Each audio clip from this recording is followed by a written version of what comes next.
नमस्कार. मालिकेच्या पुढील काही भागांमध्ये आपल्याला खूपच जबरदस्त असा ट्विस्ट पाहायला मिळणार आहे. फायनली अंजलीच्या समोर राकेशचं सत्य येणार आहे, कारण राकेशने ईश्वरीला लग्नासाठी मागणी घातलेली होती. ईश्वरीसोबत लग्न करण्याचा त्याचा प्लॅन होता. इवन साखरपुडा सुद्धा होण्याच्या तयारीत होता. हे सगळं आता समोर येणार आहे. आता जेव्हा अंजलीला हे सत्य समजणार आहे, तेव्हा अंजली ही खंबीरपणे उभी राहणार आहे, कारण तिला जरी धक्का बसलेला असला तरीही या राक्षसाचा वध करण्यासाठी, या राक्षसाला जन्माची अद्दल घडवण्यासाठी अंजली मात्र खंबीरपणे उभी राहणार आहे आणि तिला खंबीरपणे साथ देणार आहे, ते म्हणजे अर्णव आणि ईश्वरी.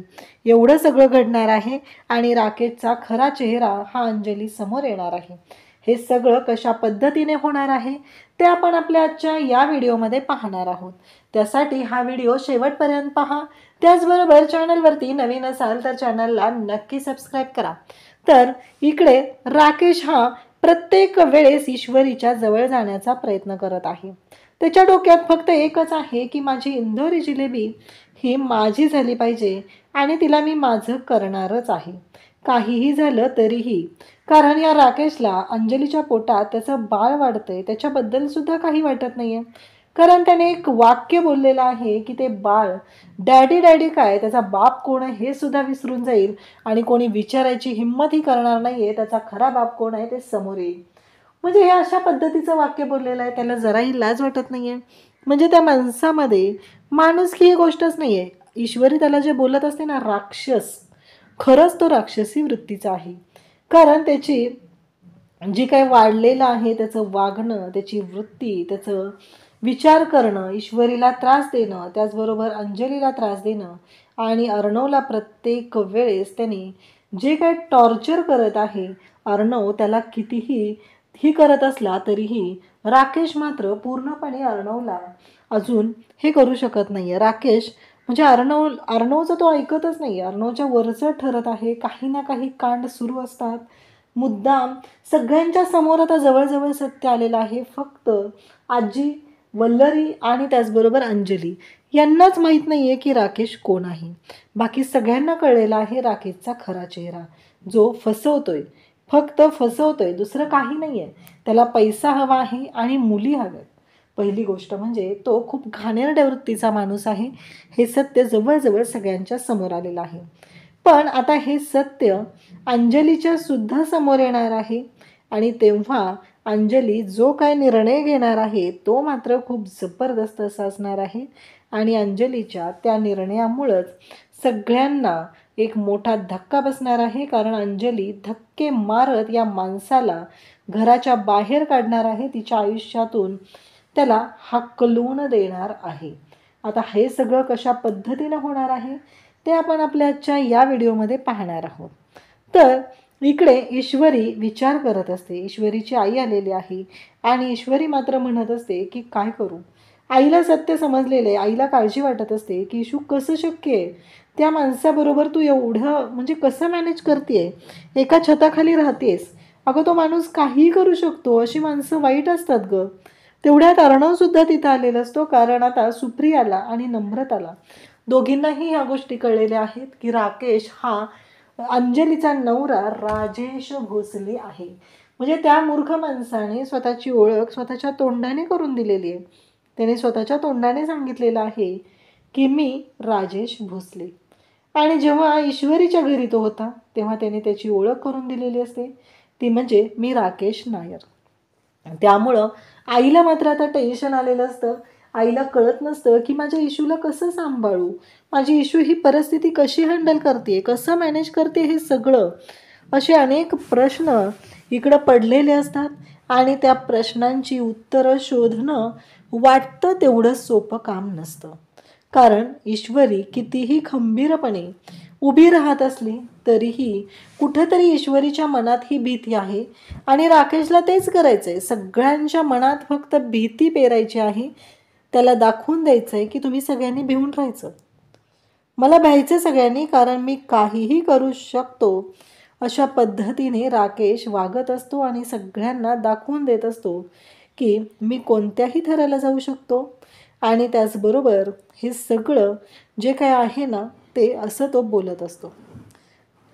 तेव्हा मात्र इकडे आता आई घाबरत असते. आई म्हणत असते, मला सगळं पटतंय गैशू, पण काय करू, म्हणजे माझं मन तयार होत नाहीये ग या सगळ्या गोष्टींसाठी.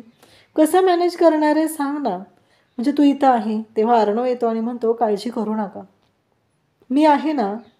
जोपर्यंत ईश्वरीच्या सोबत मी आहे तोपर्यंत तुम्ही अजिबात काळजी करायची गरज नाही. तेव्हा ईश्वरी सुद्धा आईला म्हणते की काळजी करू नकोस आणि बाबांना यातलं काही सांगू नकोस, कारण बाबांची अवस्था काय आहे माहिती आहे ना. खरं तर बाबांना यातलं काही सांगायची गरजच नाही आहे, कारण राकेश काय आहे हे फक्त आणि फक्त बाबांनाच माहिती आहे.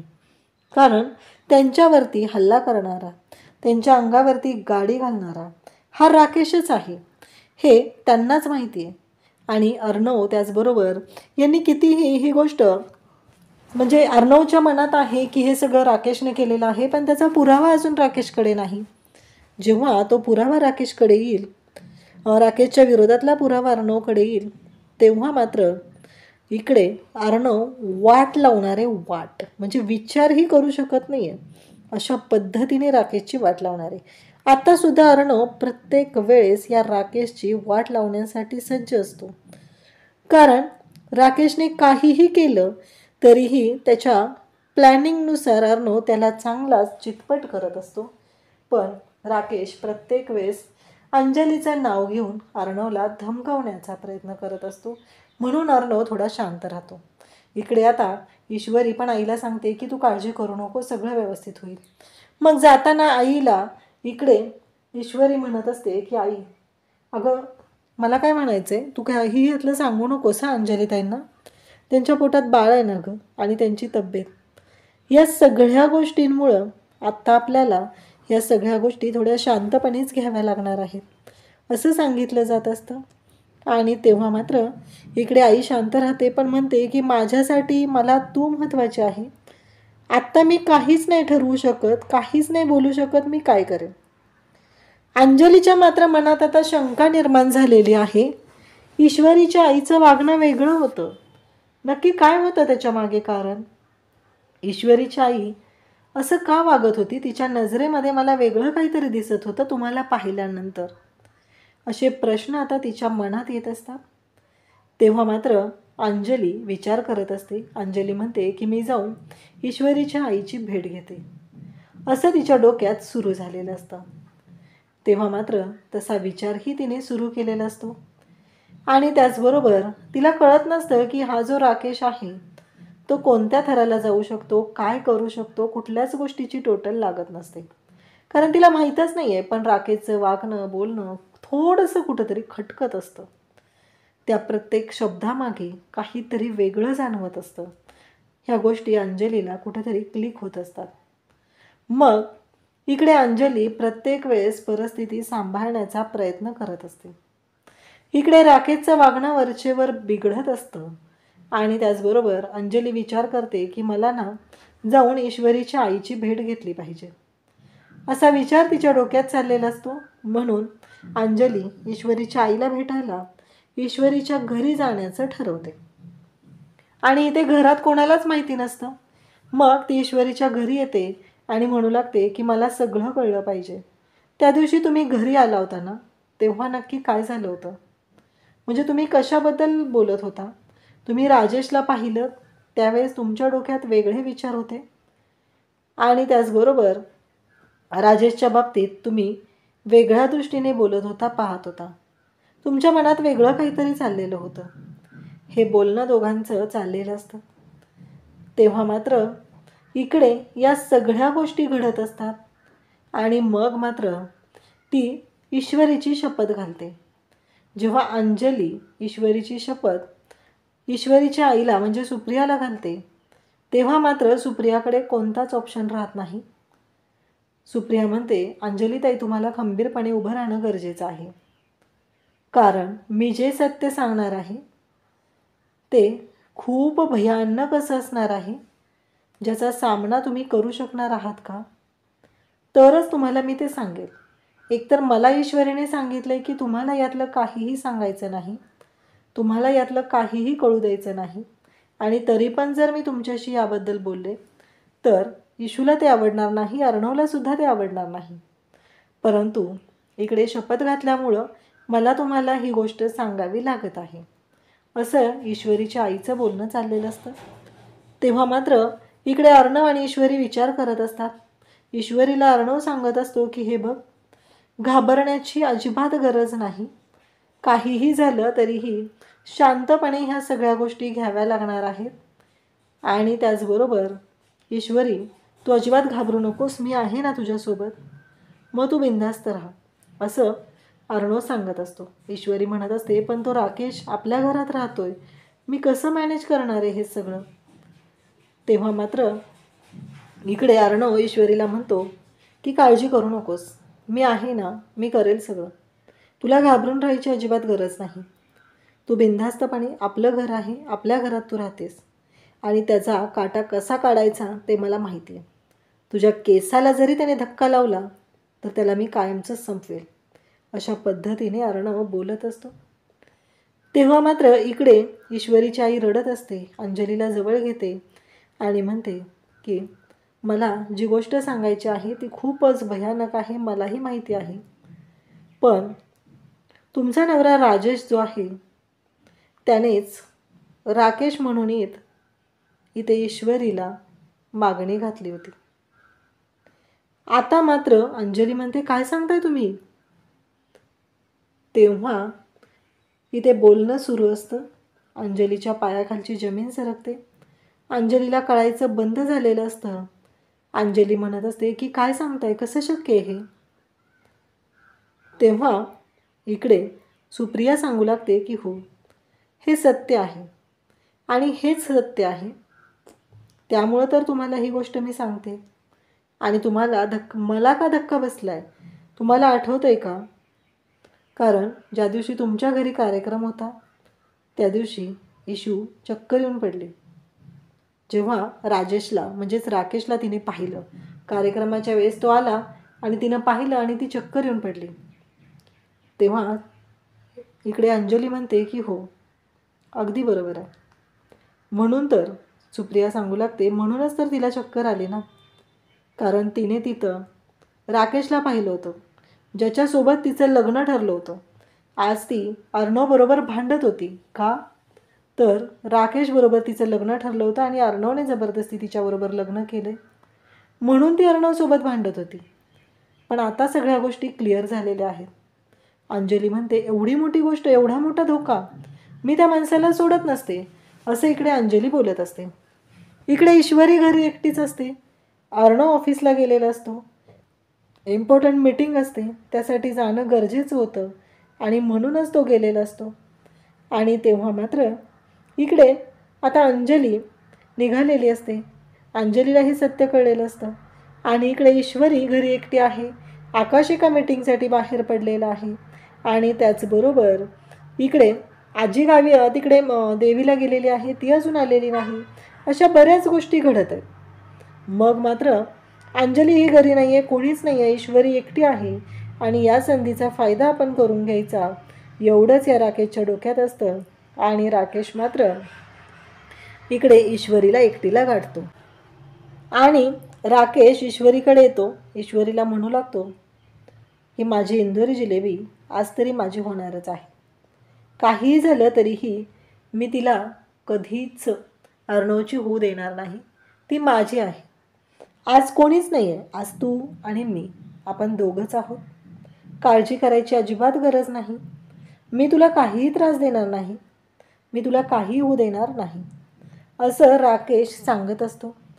एकदा तू फक्त माझी हो, अशा पद्धतीचं घाणेरडं असं त्याचं बोलणं चाललेलं असतं. ईश्वरी म्हणत असते की राकेशजी तुम्ही लांब व्हा, राक्षस आहात तुम्ही, माझ्यापासून दूर व्हा. माझ्या गळ्यात अर्णव सरांच्या नावाचं मंगळसूत्र आहे, मी अर्णव सरांची बायको आहे, तुम्ही बाजूला व्हा. मान्य आहे मला आपलं लग्न ठरलं होतं, या सगळ्या गोष्टी मला मान्य आहेत, पण आत्ता तुम्ही दूर व्हा, असं म्हणत ती राकेशला ढकलत असते. त्याचवेळी तिला अर्णवने सांगितलेले शब्द आठवतात, तुझ्यासाठी मी हे सगळं केलेलं आहे, कारण तुला त्या संकटात मला जाऊ द्यायचं नव्हतं, तुला वाचवण्यासाठी हे सगळं केले, ते शब्द तिला आठवतात. ती म्हणत असते की अर्णव सरांनी एकदा मला वाचवले, पण आत्ता काय, आता काय करू, ह्या राकेशच्या तावडीतून कसं सोडवू मी स्वतःला, असा विचार तिच्या डोक्यात सुरू झालेला असतो आणि ती मात्र बिचारी घाबरत असते. तेव्हा मात्र इकडे धक्का बसलेला असतो की आता करू काय, असे अनेक प्रश्न उभे राहिलेले असतात आणि राकेश मात्र तिच्या जवळ येत असतो. ईश्वरी घाबरत असते, तिला कळत नसतं की काय करू, कसा मार्ग काढूयात ना, कशी सुटका करू, आज तर घरी कोणीच नाही आहे, ह्या राकेशच्या कचाट्यात मी सापडली आहे, मी काय करणार आहे, असे प्रश्न तिला पडलेले असतात. राकेश तिच्या जवळ येत असतो आणि ईश्वरी मात्र घाबरत असते. ईश्वरीला काहीच सुचत नसतं. ईश्वरीला फक्त प्रश्न पडलेला असतो की मी काय करू, मी स्वतःला कशी सोडवू या सगळ्यातून, असे प्रश्न ईश्वरीच्या पुढे असतात आणि ईश्वरी मात्र घाबरून गेलेली असते.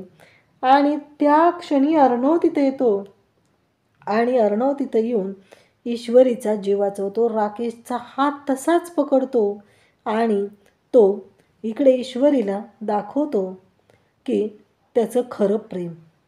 अर्णवला त्याने पकडलेलं असतं आणि अर्णवने राकेशला पकडलेलं असतं आणि तो खेचून त्याला बाजूला ढकलतो आणि म्हणतो की ईश्वरीच्या डोळ्यात पुन्हा जर तुझ्यामुळं पाणी आलं तर आज जो गळा पकडलेला आहे तो मी शेवट करेल, तुझा श्वास घ्यायलाही तुला मी चान्स मिळू देणार नाही आणि बाकी काय होईल ते सगळं बघायला मी समर्थ आहे.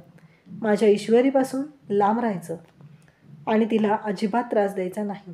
अर्णवने ज्या पद्धतीने गळा पकडलेला असतो तो मात्र खूप भयानक असा असतो आणि दाखवून दिलेलं असतं की इकडे ईश्वरीवरील त्याचं प्रेम. राकेशची वाट लावलेली असते, राकेशला कळायचं बंद झालेलं असतं आणि राकेशवर त्याने हल्लासुद्धा केलेला असतो. कारण काहीही झालं तरीही या सगळ्या गोष्टी खूप भयानक पद्धतीने घडत होत्या. त्याने ईश्वरीला मिठीत घेतलेलं असतं आणि इकडे राकेशचा गळा दाबत असतो. काहीही झालं तरीही ही इतकी मोठी गोष्ट होती की ज्याच्यामुळं अर्णवला खरं तर खूप टेन्शन असायचं, पण आज राकेशचा खेळ खल्लास करण्याचं त्याने ठरवलेलं असतं आणि त्या पद्धतीने गोष्टी घडत असतात. तेव्हा मात्र इकडे पाहायला मिळतं की काहीही झालं तरीही ईश्वरी मात्र खूप घाबरलेली होती, पण आत्ता अर्णव तिच्या सोबत असल्यामुळं ईश्वरीला एक समाधान भेटत असतं.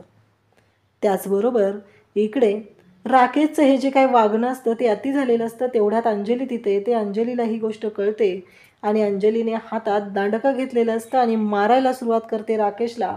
कारण राकेशचा खरा चेहरा तिच्या समोर आलेला असतो. तिला लाज वाटत असते राकेशला आज नवरा म्हणायची आणि तिने धक्के मारत राकेशला घराच्या बाहेर काढायला सुरुवात केलेली असते. कारण राकेशमुळं तिचा भाऊ, तिची वहिनी, त्याचबरोबर कितीतरी लोकांना जो त्रास होत आहे तो तिला दिसत असतो. अशाच अपडेट्ससाठी चॅनलशी कनेक्ट राहा. थँक्यू.